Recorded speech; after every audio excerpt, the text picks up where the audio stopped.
J'avais vraiment envie de comprendre un petit peu l'histoire de la Moëlle, la manière dont elle se structure.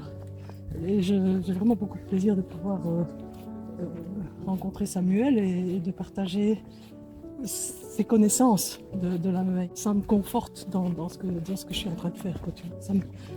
Ce partage-là me nourrit pour pouvoir travailler. Donc ici, on se trouve entre Fumal et Ucorgne, à un endroit où la Moëgne passe d'une vaste plaine inondable à un cours d'eau plus encaissé, traversant des calcaires de Meuse, et qui cristallise aussi tous les liens entre ce cours d'eau et les habitants du bassin versant.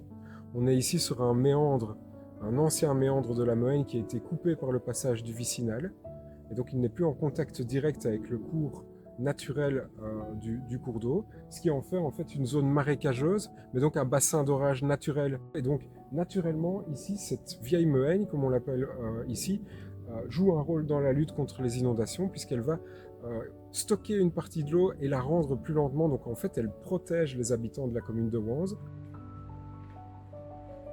On doit se préparer. C'est même plus une question aujourd'hui de vouloir oublier 2021.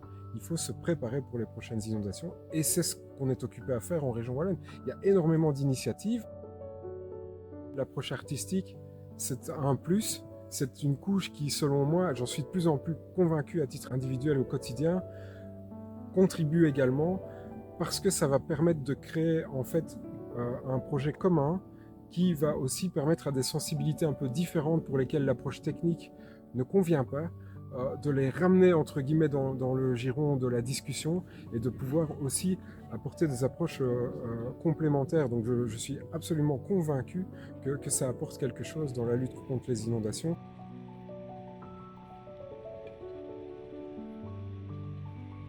Je suis en train de suivre le chemin et en même temps, ça tisse un lien intime avec la rivière.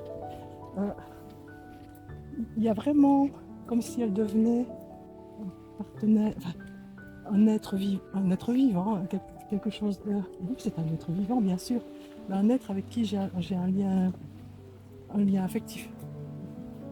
Et voilà, ça je n'oublierai jamais, en fait.